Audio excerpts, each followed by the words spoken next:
Est-ce qu'il y a besoin d'un temps d'adaptation quand on arrive en première année? Par quoi on est surpris? Par quoi on est déstabilisé? Et comment ça se passe de manière très concrète?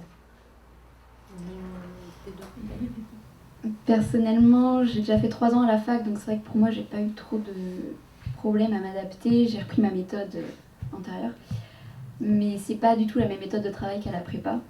Donc c'est beaucoup de cours déjà, beaucoup plus d'heures de cours. Au début, on a envie, comme tu disais, de tout travailler d'un coup, de ne pas prendre de retard, mais c'est strictement pas possible. Il y a beaucoup trop de choses à lire, il n'y a pas forcément de recherche à faire à côté, mais c'est une organisation qui se met en place et il faut que chacun trouve sa méthode.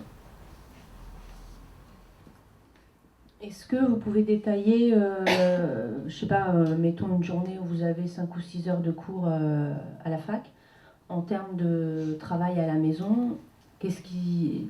un peu plus dans le détail En général, nos cours s'organisent sur 3 voire 4 heures pour certains. Beaucoup de profs bossent avec des diaporamas qu'ils mettent ensuite sur une plateforme en ligne, donc c'est Madoc à Nantes. Donc en rentrant, c'est vrai que personnellement, moi, je relis mon cours, parce qu'en tapant, je prends mon cours à l'ordinateur, ça le met aussi. Il y en a qui prennent à l'écrit. Chacun ses méthodes. Hein. Moi, j'y arriverai pas. Mais, donc il faut relire le cours, il faut essayer de comprendre ce qu'on lit aussi. On peut le compléter avec les diaporamas, notamment en neurosciences, c'est assez pratique pour les schémas, les imprimer, les relire, faire des fiches. Moi, je travaille avec des carnets au lieu de faire des fiches qui volent dans tous les sens.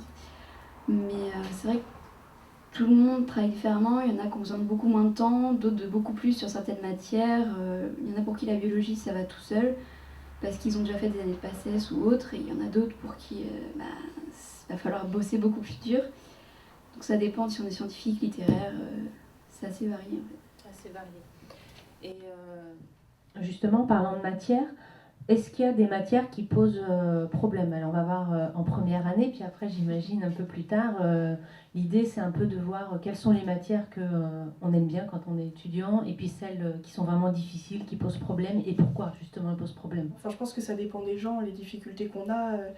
C'est pas la matière en elle-même qui est difficile, c'est notre façon de travailler, ce qu'on aime ou ce qu'on n'aime pas travailler. Le prof qu'on a en face de nous qui, comme toujours tout au long de notre scolarité, qui nous donne envie de bosser notre matière ou pas du tout.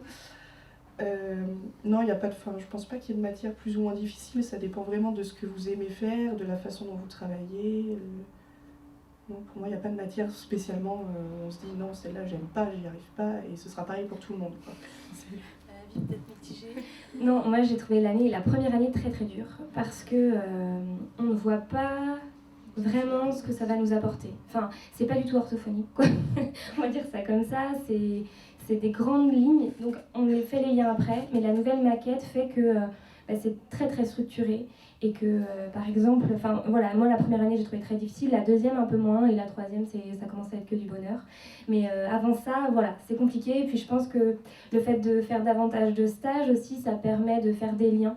Alors après, on les fait pas tous au même moment parce qu'on fait pas les mêmes rencontres au même moment non plus. Mais vraiment, voilà, je pense que moi, il y a vraiment que la première année que j'ai trouvé difficile.